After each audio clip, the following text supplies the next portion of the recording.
Nós temos um grande problema permeando a nossa sociedade num todo: o descredenciamento, a perda da credibilidade. Isso é algo que não vem de hoje, já há algum tempo nós ouvimos e vemos a desconstrução da credibilidade de diversas instituições. Hoje, quando nós olhamos para a instituição política partidária, nós olhamos com um descrédito imenso. E alguns de nós chegamos ao extremo de dizer que não há sequer um político honesto. Sabemos que isso não é verdade. Provavelmente ainda existe muitos, mas nós não sabemos onde eles estão. Hoje, quando olhamos, por exemplo, para a nossa instituição, que tem por missão guardar a nossa sociedade, ou seja, a nossa polícia, seja na esfera militar, civil ou federal, nós temos basicamente níveis diferentes de comprometimento. Quando olhamos hoje para a polícia militar, praticamente ela está totalmente descredenciada. Se nós olharmos para a polícia civil, talvez olhemos com melhores olhos. Se nós olharmos para a polícia federal, talvez isso melhoraria. Inúmeras instituições ou estruturas, por exemplo, de profissionais liberais, hoje, seja pedreiro, eletricista, encanador, certo? Funileiro e outras coisas. Nós estamos vivendo um ambiente de perda de credibilidade, onde basicamente ninguém mais tem crédito. Nós estamos vivendo num ambiente religioso a perda da credibilidade dos líderes. A cada dia que passa, envolvimentos, histórias, homicídios, falcatruas, adultérios, divórcios. E existe um propósito: descredenciar. E quando isso é feito num ambiente religioso, ainda é mais prejudicial. Então, olhar hoje para a nossa sociedade e procurar cristãos verdadeiros já é um problema para muitos. Muitos opositores à fé que professamos utilizam o comportamento de cristãos ou de crentes para justificar a sua distância da igreja, do ambiente religioso. É muito importante nós entendermos isso, porque é contra isso que nós estamos lutando. Basta uma pandemia, que na verdade é global, mas, por exemplo, basta um ambiente chuvoso e algumas outras situações para que pessoas já enfrentem e sejam vencidas pelas dificuldades. Pautado nisso, no domingo eu falei sobre diminuir os erros e buscar a santidade. Eu falei sobre ser santo, entrar num processo de santificação. Eu mostrei que aquele que peca é escravo do pecado, e para você diminuir seus pecados, você vai precisar mudar de senhor. O pecado não pode mais ser seu dono, e para você trocar de senhor, alguém precisa te comprar, porque um escravo não pode libertar a si mesmo.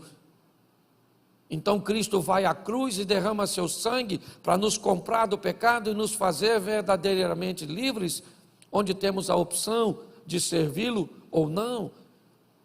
Enquanto estávamos presos no pecado, o pecado nos obrigava a cumprir os seus desejos, mas agora que pertencemos a Cristo, nós temos a opção, pois Cristo não nos obriga a vivermos uma vida de santidade. Foi mais ou menos isso que eu mostrei. Mostrei porque erramos, não conhecendo as Escrituras e nem o poder de Deus. Mas hoje, eu quero falar sobre dois probleminhas muito sérios, que a maioria de nós enfrentamos na hora de sermos cristãos de verdade: o medo e a vergonha. São dois grandes opositores à nossa fé. Todas as vezes que nós somos expostos ao perigo, todas as vezes que temos a sensação que podemos perder alguma coisa, que se expressarmos a nossa opinião num ambiente corporativo, onde nós vamos expor a nossa fé, podemos perder o emprego, podemos perder a possibilidade de ascensão, de crescimento, podemos ser interpretados como pessoas que não sabem viver de forma coletiva, em alguns ambientes, mas não no nosso país, ainda até mesmo a possibilidade de perder a sua própria vida. Eu tenho vídeo no meu celular de duas mulheres indo com seus filhos, crianças que não tinham mais de 3 ou 4 anos, escoltadas por homens armados, e eles matam a mulher e as crianças a tiro. Se você tem coragem de ver, depois eu posso recuperar o vídeo para te mostrar. É que eu não posso passar no telão. Mas para dizer a você que em muitas situações o medo é algo muito real para muitas pessoas. Chegou ao Brasil agora um missionário que nós ajudamos, e ele provavelmente ainda vai passar aqui antes do final do ano, antes do ano virar, e vai mostrar um pouco do que tem acontecido, do que tem visto. E às vezes, expor a sua opinião numa sala de aula pode fazer com que você seja perseguido por um professor. Então, o medo, muitas vezes, de expor um posicionamento cristão verdadeiro, ainda é um dos grandes desafios. Nós temos em alguns outros ambientes a vergonha,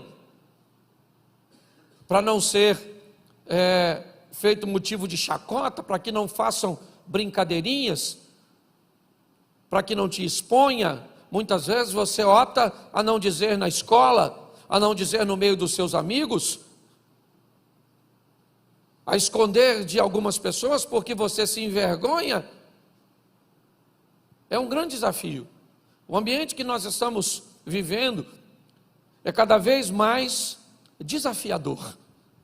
Por muitas vezes nós nos sentimos como Elias, e é só isso que eu quero conversar com vocês em poucos minutos, mas eu preciso ler 3 versículos narrados por um dos maiores profetas do Velho Testamento. Um homem extremamente corajoso, um homem que viveu coisas extraordinárias ao lado de Deus.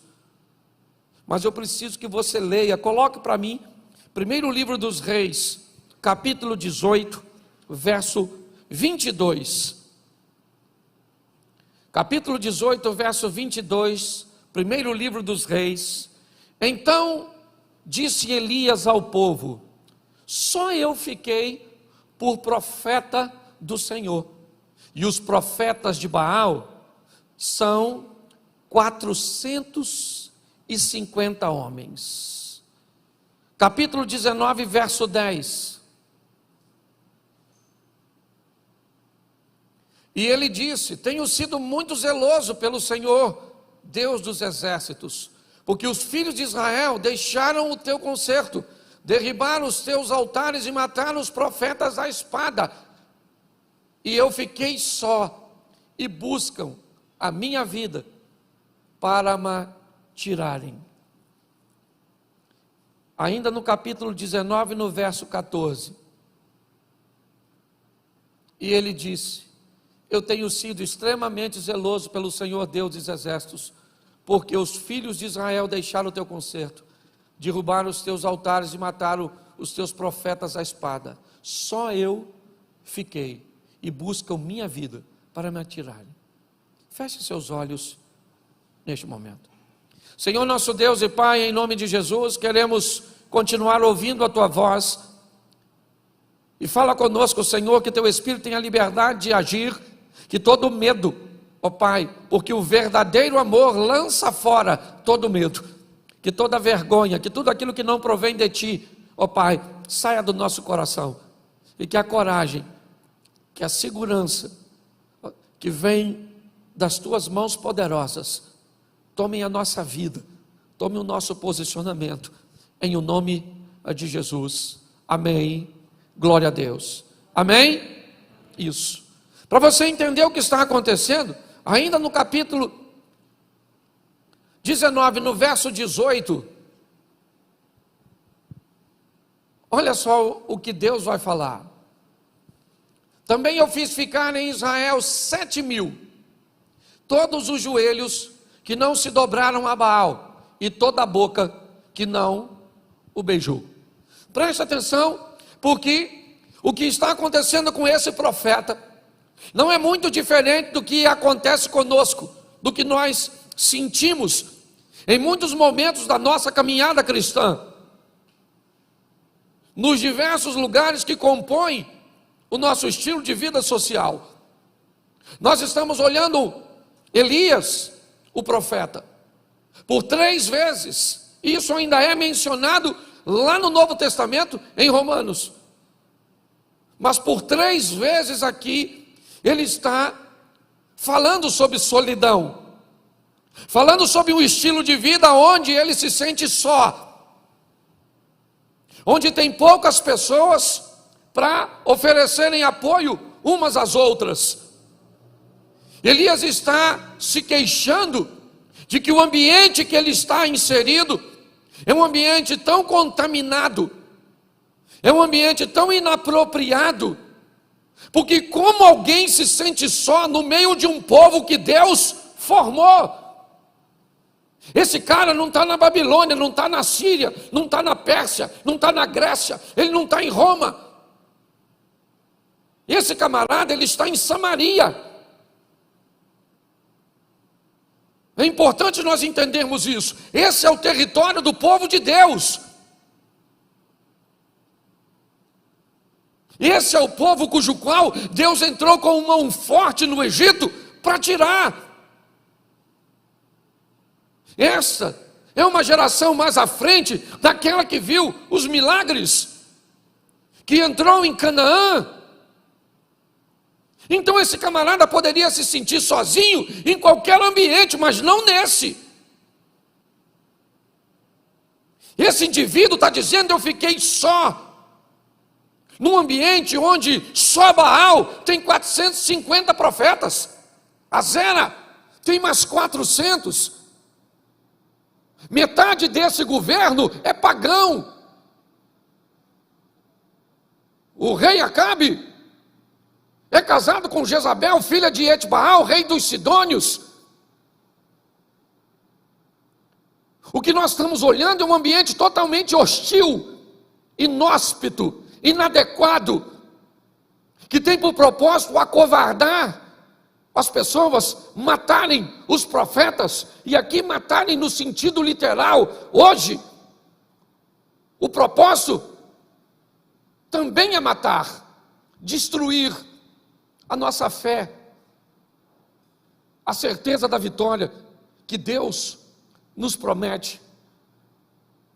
O que eu quero expor para vocês hoje é que ser um cristão de verdade nunca foi fácil para ninguém, e não vai ser para mim e para você que as coisas vão facilitarem, ou vão serem facilitadas. Nós vamos precisar de postura e de posicionamentos, porque muitas vezes você vai olhar para a sua casa e vai se sentir sozinho. Por muitas vezes você vai olhar na sua família e você vai se sentir só. No seu casamento, você lutando sozinha. Pelos seus filhos, você luta sozinha. Por sua vida profissional, você luta sozinha. Você está recheado de pessoas, rodeado de pessoas, perto de você, mas que não estão comprometidas com o mesmo propósito. E pior, você vem para uma igreja, um ambiente onde você esperaria que todos que estivessem aqui estivessem intencionados em se relacionar com Deus de verdade, e você começa a descobrir que não é bem assim, que tem joio no meio do trigo, que tem cabrito no meio das ovelhas, porque não é fácil. Mas nós precisamos pegar exemplos,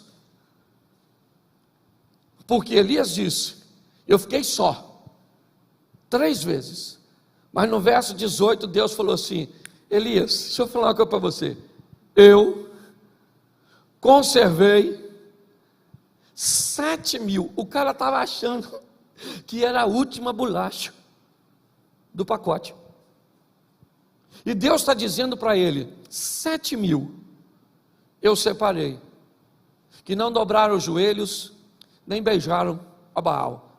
Eu quero te dar uma notícia, por mais difícil que seja, e por mais solitário que pareça, você não está sozinho. Tem muita gente que está levando Deus a sério. Tem muita gente que ainda está na igreja levando Deus a sério. O que você precisa é ser, em todos os ambientes onde estiver, um pouco mais criterioso e seletivo, para observar um pouco mais de perto as pessoas. Porque se você não fizer assim, inevitavelmente, já você vai descredenciar a igreja. É você que vai tirar a credencial da igreja. Por isso que muitas pessoas hoje optam por ser cristãs dentro da sua própria casa. Eu não preciso estar na igreja. Mas por que, cara? Se a igreja é um ambiente tão legal, mas não foi legal para mim. Minhas experiências foram ruins. Então eu preciso mostrar a você rapidinho histórias facílimas, exemplos simples, fáceis de entender. Eu não vou nem mais mexer no texto ou nos textos para ganharmos tempo, mas preste atenção. A terra está corrompida, o comportamento das pessoas são totalmente contrário aos princípios de Deus. Mas naquele ambiente onde Deus está intencionado em destruir tudo, Ele acha um homem. Noé achou graça aos olhos de Deus. Deus olhou para aquele homem, mas numa sociedade, pois é, naquela sociedade, Deus achou um camarada que estava disposto a levá-lo a sério. E Deus, essa é a grande questão, através daquele indivíduo, Deus vai montar uma estrutura. Com quanto? Vamos lá. Noé, sua esposa, Sem, Cão, Jafé e suas 3 esposas, 3 filhos, 3 noras e o casal. Deus vai mudar a história com 8 pessoas. Mas preste atenção, que tipo de pessoas eram essas? Que tipo de envolvimento elas eram capazes de obter, de se dedicar? Sabe qual é o grande desafio hoje? Nós temos medo porque convivemos com pessoas erradas. Nós temos vergonha porque convivemos em ambientes errados. Muitas vezes, se você estiver num ambiente que não é para você estar, ou você vai se comportar como as pessoas que estão lá para agradá-las, ou você vai ficar lá com um comportamento totalmente oposto, um peixe fora d'água. Esses dias um grande amigo meu fez aniversário, e eu não podia deixar de ir, e eu não podia chegar no começo.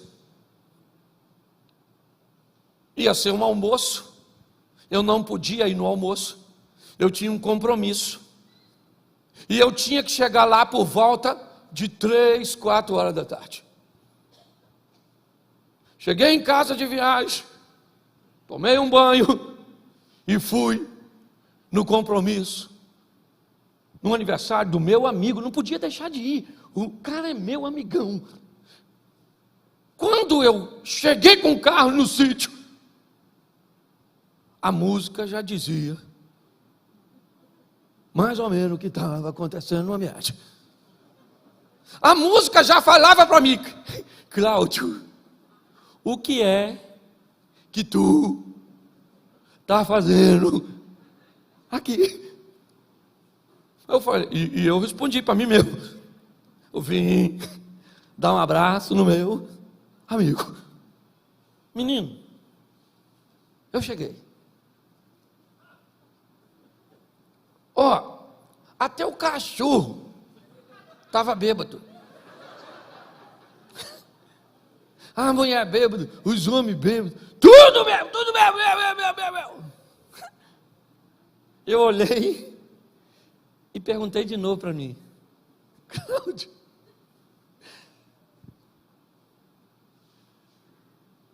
aí vem a turma da foto. Aí é que é maneiro. Didi, uma foto aí comigo? Aí eu tinha umas 50.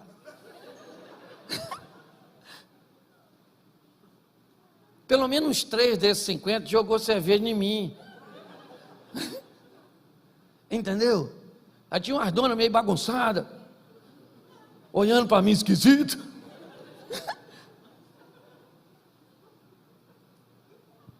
Querido, deixa eu falar uma coisa para você. Eu dei um abraço ao meu amigo e ele estava tão bêbado que eu acho que ele nem sabe que eu fui. Talvez vai descobrir se existe isso.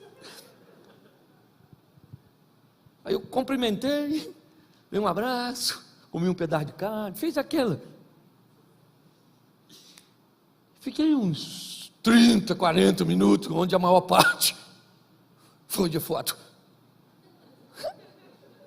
E aí eu pergunto quantas pessoas viram aquelas fotos e devia perguntar: o que é que o pastor Cláudio está fazendo num ambiente desse? Sabe por que às vezes nós não conseguimos ser santos? Profeta Isaías, capítulo 5 ou 6, certo? No ano em que morreu o rei Uzias, eu vi o Senhor assentado sobre um alto e sublime trono. A orla do seu manto enchia todo o templo. Os serafins estavam acima dele, cada um deles tinha 6 asas, com 2 cobriu o seu rosto, com 2 cobriu os seus pés, e com 2 voavam e clamavam: Santo, Santo, Santo é o Senhor dos exércitos, toda a terra está cheia da sua glória. Então os umbrais das portas se estremeceram com a voz do que clamava, e a casa se encheu de fumaça, e disse eu: ai de mim, que sou um homem de lábios impuros. Por quê? Porque habito no meio de um povo de impuros lábios. Ele disse: eu me tornei alguém de lábios impuros, porque comecei a conviver com gente que não deveria conviver. Mas às vezes para sermos agradáveis, sim. Às vezes para sermos politicamente corretos. Esses dias um cara falou assim: pastor, vou falar uma coisa para o senhor, já falei isso aqui. Ó, pastor, vai ter uma festa lá em casa, e eu tenho um montão de parente assim, ó, que não é cristão, pastor. Até gosta muito do senhor. E aí, pastor, se não tiver uma manguaça, eles não vão. Entendeu? São gente boa, mas bebe. E eu estou querendo assim fazer uma festa. E olha só, pastor, eu queria que o senhor me autorizasse. Até 11 horas, ninguém bebe nada. Depois de 11, lá no cantinho, preparei lá uma caixa de cerveja só, pastor. É só 4 pessoas que bebe. O que o senhor acha? Eu falei: fantástico. Fantástico, genial, certo? O senhor botou num cantinho a caixa de cerveja, os seus parentes vão lá, a gente boa, depois de tal hora, certo? Você vai respeitar, eles vão beber. Ele falou: o senhor achou? Eu falei: achei legal. Só queria fazer uma pergunta para o senhor. Quando o senhor vai na festa na casa deles, quanto tempo eles ficam sem oferecer bebida para homenagear você? Ele falou assim: homenagear? Eu falei, porque você vai botar lá para recebê-los. Então eu quero saber, de que hora a que hora, quando você vai na festa na casa deles, ele diz assim, não vão beber de 8 da noite até 10 da noite, só porque fulano vem. Ele olhou para mim e falou assim, ô pastor, ele me homenageia nada não? Eu quero é que dane-se. Eu não vou botar nada, nunca me homenagearam, por que eu vou homenagear esse? Se quiser ir, vai. Se não quiser, acabei com a festa. Sabe o que falta muitas vezes em nós? Nós temos medo de nos posicionar. Querido, você está se posicionando a favor de quem? Da palavra de Deus. Você está entendendo? Quem vai garantir esse negócio é Deus. Você só tem que entender que não vai ter muita gente. É pouca gente. Pare de querer ser ovacionado por uma multidão, porque não vai rolar, querido. O mundo jaz no maligno, entendeu? Então, se você vai agir certo, não espere bandeiras. Não. O negócio que vem é perseguição, então é pouca gente. Presta atenção. Olha como é que as coisas funcionam. A Síria invade Israel e pega uma garota. Quantas garotas? Uma! Não podia levar uma menina? Uma. E leva para a casa de Naamã. E na casa de Naamã a menina está sozinha. Sozinha. Não tinha amiguinha para orar com ela, não tinha ninguém para ler a Torá com ela, não tinha. Lá era pagão. Era Rimon, você está entendendo? Que governava. Ela trabalhava naquela casa, e naquela casa, sozinha, ela resolveu se posicionar com Deus, e Deus fez um milagre naquela casa, curando o seu Senhor. Mas ela estava sozinha. Quantos de nós reclamamos? Estamos sozinhos no trabalho, lá não sei o que, e lá é aquilo, não sei o que, minha chefe é a bruxa, o meu chefe é chefe não sei. Qual o problema, querido? O nosso Deus é maior do que tudo isso. Só está precisando de um posicionamento nosso, porque onde nós chegamos com Deus, o negócio toma um vulto de fé. É assim que funciona. Mas nós precisamos ter coragem e entendermos que um cristão verdadeiro, ele não precisa estar na igreja e no meio de crente para ser cristão. O texto diz que Deus olha para o ambiente onde Noé está inserido, e o negócio estava difícil, mas ele achou alguém naquele ambiente corrompido que resolveu viver. Uma menina é levada cativa para Síria e faz todo um movimento. Você pega, alguns meninos em particular são levados para a Babilônia. Pouca gente, basicamente 4 não se dobraram diante da estátua. Inúmeras vezes nós podemos imaginar que muito mais do que 4 rapazes são levados dali para cativeiro, o que indica provavelmente que os outros dobraram seu joelho, adoraram. Mas aqueles rapazes resolveram se posicionar. Todas as vezes, quer no Egito, quer na Babilônia, quer na Pérsia, quer em Roma, já lá no Novo Testamento, nós vamos ver pessoas que resolveram assumir uma postura e manter um estilo de vida de integridade, que fazia com que Deus se manifestasse no meio daquela história e mostrasse para todos quem Deus era na vida de pessoas simples. O que nós precisamos é entender que Deus não muda, nele não há sombra de variação. Ele não é homem para que minta, nem filho do homem para que se arrependa. O que está acontecendo não é que Deus não age, é que nossas ações não viabilizam o milagre que precisa acontecer. Está na hora de nós assumirmos um compromisso com Deus. Uma postura que diga: que estilo vai ser meu casamento? Que estilo, perdão, como vai ser meus negócios? Como é que é a minha caminhada de fé? Ninguém é bobo, gente. Ninguém é bobo. Todo mundo sabe como funcionam as coisas. Vocês estão aqui caminhando comigo, mas está todo mundo de olho em mim. Nas pessoas que sobem aqui. Muitas vezes eu sofro pelo mau comportamento de pessoas que sobem aqui, mas que não tratam bem suas esposas, que vivem debaixo de uma hipocrisia, de que não pagam os outros, e que não vive assim, não vive assim, e pessoas que caminham conosco, porque está todo mundo de olho na gente. E se você pensa que envergonhar a igreja é o pior, não, é envergonhar o Senhor. Está na hora de nós sermos crentes de verdade, de nos posicionarmos para mudar a história da nossa nação, para mudar a história da igreja.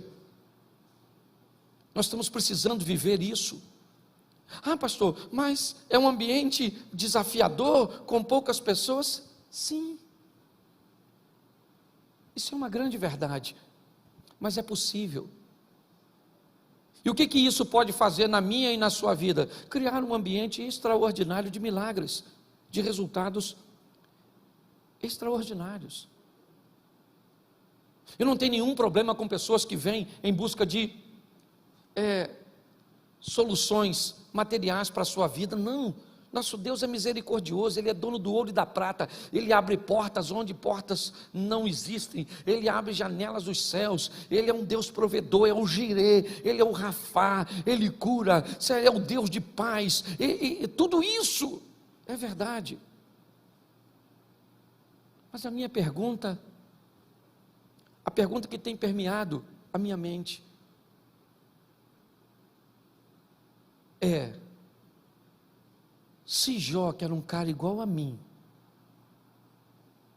que é igual a mim, ninguém vai dizer que Jó era melhor que eu. Não tem essa, irmão. Entendeu? Ninguém. Se você acha que Abraão tinha alguma coisa melhor que você está enganado. Se você acha que Elias, que Moisés, que Pedro, que Paulo, não, era gente igual a gente, igualzinho, não tinha nada de diferente. E por que é que essas pessoas viveram tudo isso? Por que é? Por causa do estilo de vida que resolveram viver com Deus. É só isso. Sabe qual é o grande desafio? É que nós lemos um livro e temos inúmeras experiências alheias neste livro, mas quando chega o momento de transportar essa história para a minha casa, para os meus negócios, para a minha igreja, para a minha vida, para o controle emocional que eu preciso ter, aí parece que tem algum problema, porque parece que isso é uma história é uma ficção, é uma brincadeirinha que eu venho para a igreja para ouvir essas historinhas, e que são muito agradáveis quando fala sobre derrubar gigante, sobre fornalhas, sobre vitórias, sobre campeões, mas a maior batalha que nós temos é contra o pecado. A maior batalha que nós temos é para alcançar a santidade. Aí você olha para um adolescente, não tem força. Você olha para um jovem, não tem força. Ou é medo, ou é vergonha. Aí você olha para um casal, ou é medo, ou é vergonha. Aí você olha para alguém na faculdade, ou é medo, ou é vergonha. Vai numa festa, é medo ou é vergonha. Vai fazer um negócio, sempre as pessoas estão acuadas. Medo ou vergonha estão impossibilitando essas pessoas de viverem o extraordinário com Deus. Nós precisamos hoje assumir um compromisso. E sabe qual é o maior desafio do meu ministério? É que eu estou saindo daqui para pregar as palavras que eu estou pregando aqui, e ninguém quer mais me ouvir.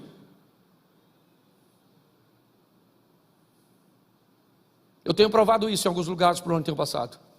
Foi só eu parar de ser engraçadinho, de contar uma historinha engraçada, e eu já virei um cara chato. E eu falei isso com Deus. Falei, Senhor, pô, estou a fim de botar o povo para cima, contar uma historinha, e não está rolando mais.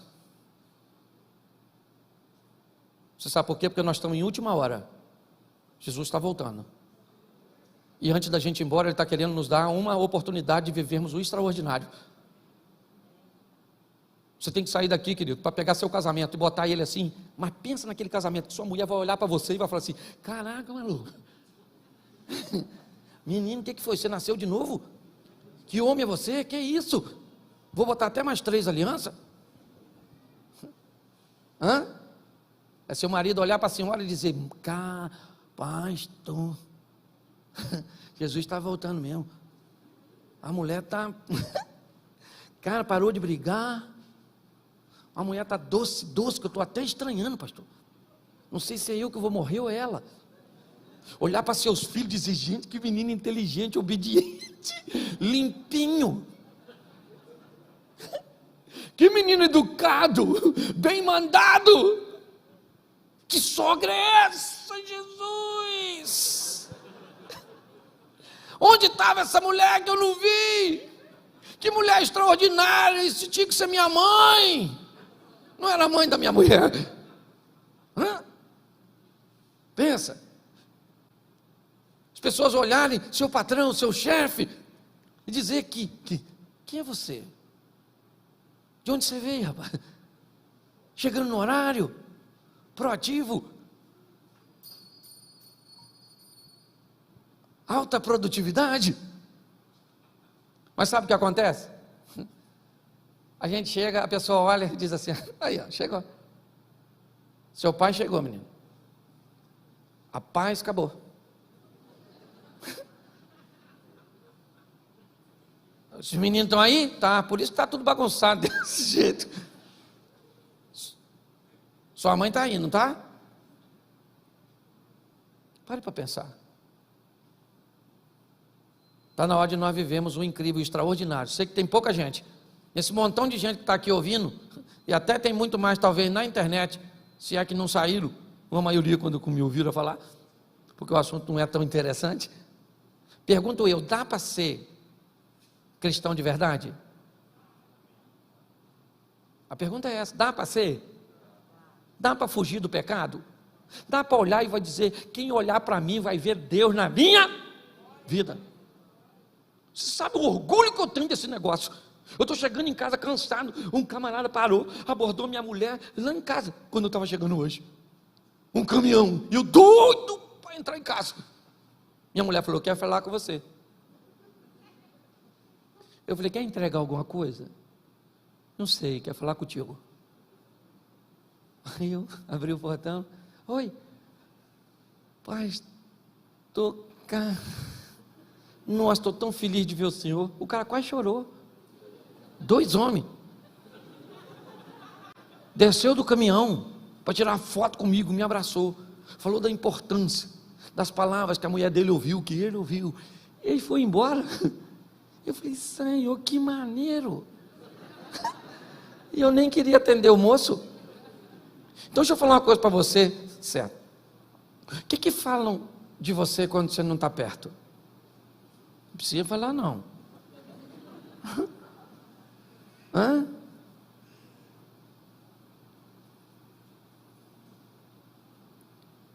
Eu acho que nós precisamos nos posicionar.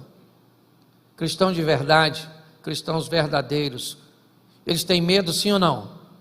Sim ou não? Claro que tem. Eles têm vergonha? Sim ou não? Sim. Mas eles têm que vencer o medo e mostrar quem é Deus. É isso que nós vamos ter. Tem hora que tem que ter medo. Esté está lá diante de um problemão, e ela está com medo, porque a vida dela está em jogo. Se ela aparece perante o rei não recebê-la com um cetro, ela pode morrer. Ela está amedrontada, mas é o povo de Deus que está em risco, mas ela tem medo mesmo assim. Então seu tio a encoraja e diz: quem sabe não foi para este momento que Deus colocou você onde você está. Ela então se posicionou e o milagre aconteceu. Deus está esperando só você entrar dentro daquela casa sua, no meio daqueles amigos seus, e dizer: se continuar mandando essas fotinhas no grupo, eu saio. Não vou sair. Porque onde eu vou arrumar outro amigo? No inferno. Lá tem. Entendeu? Assim de amigo. Não vou, acabou. Esse tipo de negócio não vou fazer. Mas eu tenho que fazer, porque se eu não fizer, eu não vou fazer, querido. É contrário aos meus princípios, é contrário aos meus valores. Mas se eu não fizer, eu vou levar prejuízo, eu posso acontecer isso, acontecer aquilo. Bom, se você vai viver com Deus e acha que para agradar a homens você vai ter portas abertas, porque Deus não é capaz de abrir portas que homens fecham, você não sabe quem é Deus. Se você não é capaz de entender que uma mudança sua, obedecendo a Deus, pode pegar o coração do teu filho, do teu marido, pode pegar aquela enfermidade que tem matado tanta gente e fazer com que o milagre aconteça dentro da sua casa, você não sabe quem é Deus. Está na hora de tomarmos a responsabilidade e mostrar para essas pessoas, porque a mídia e essa estrutura estão tentando descredenciar a igreja, estão querendo difamar, e muitas vezes, infelizmente, até com histórias bem verdadeiras. Mas nós precisamos de um posicionamento. É isso. Onde? Na Babilônia, e não na igreja. Ser crente na igreja é moleza. Difícil é ser crente lá, no batalhão, campeão, lá no meio das polícias. Difícil é ser crente lá no seu ambiente de trabalho, lá na faculdade, lá na aula de filosofia, lá onde você estuda.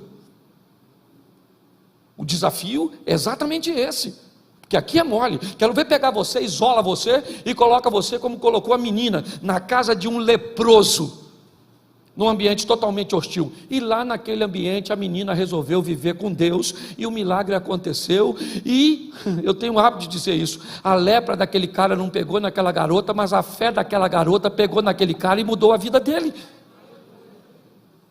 É isso que nós, agora não, se nós negociarmos, todo mundo vai saber, porque o diabo manda fazer, mas não guarda segredo. Todo mundo vai saber. Talvez você não vai ficar sabendo que todo mundo sabe, porque o propósito dele é te envergonhar. Por que o diabo faz todo mundo saber que você é de um jeito, mas ele permite que você não tenha noção do que as pessoas sabem a seu respeito? Porque se você descobrir que todo mundo já descobriu que você é uma fraude, que você é fake, você corre o risco de mudar, e é isso que ele não quer. Por isso que grande parte das pessoas fala quem somos, não para nós, mas para os outros.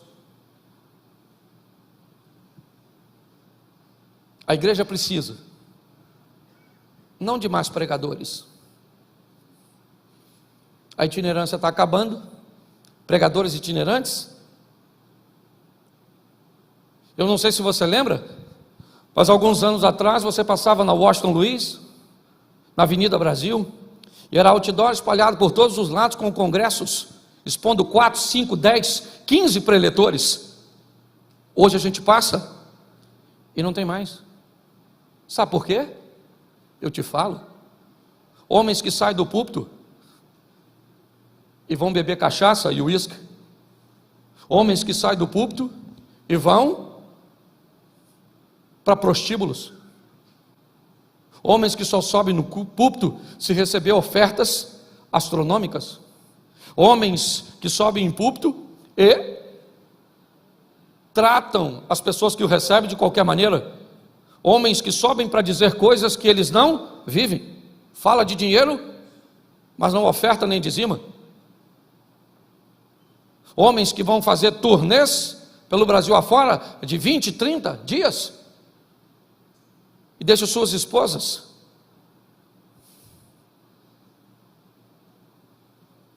Pastor, tem tudo isso? Tem. Mas tem muita gente séria, comprometida com Deus, que sai do joelho para o altar, que não cobra R$1 para pregar, que trata todo mundo bem, que não é um profissional do púlpito, mas é um ministro do evangelho verdadeiro. Mas pasmem vocês, por causa desse grupo, o ministério itinerante, e eu posso dizer para você, hoje não sou mais o primeiro a nível de mais convites, mas já cheguei a receber, no auge do meu ministério, mais de 150 convites por dia, para pregar no Brasil e fora do Brasil. Abner caminha um pouco e sabe do que eu estou falando. E sabe o que é isso? Uma instituição sendo descredenciada por um grupo. É isso que nós estamos vivendo. E sabe o que é pior? Estão descredenciando Deus do coração das pessoas, por causa do comportamento de algumas pessoas que se dobram, que negociam, que abrem concessão. O meu pedido a vocês aqui hoje, não de Deus, o meu, é de socorro. É de socorro. Porque o que estamos precisando são pessoas que sejam enviadas, saiam daqui agora. Porque eu estou falando aqui 300 pessoas, 400, talvez. Mas se cada um de nós sairmos daqui, para mostrarmos para as pessoas que estão ao nosso redor, quem é o nosso Deus, esse jogo vai virar. Esse jogo vai virar. E aí uma carta, ou melhor, um texto escrito, e eu fecho aqui. Bem interessante, do profeta Malaquias, do capítulo 3 e o 10, nós usamos muito para falar de oferta, mas eu gostaria de lembrar os irmãos, que não tem problema nenhum falar de oferta nesse texto, mas é só lembrar que esse texto estava sendo direcionado para os sacerdotes e para a liderança. Mas no final desse texto, põe para mim aí, campeão, Malaquias, capítulo 3, verso 17.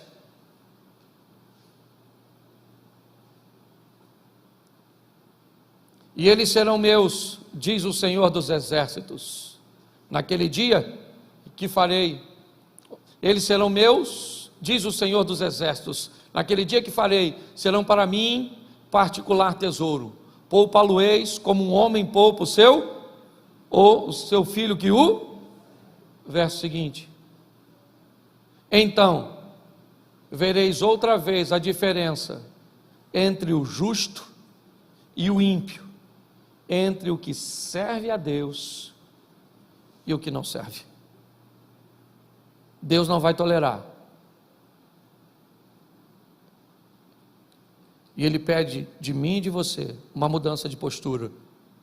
Isso tem ardido no meu coração. E pode ter certeza que aquilo que eu prego aqui, em primeiro lugar, eu procuro aplicar na minha vida.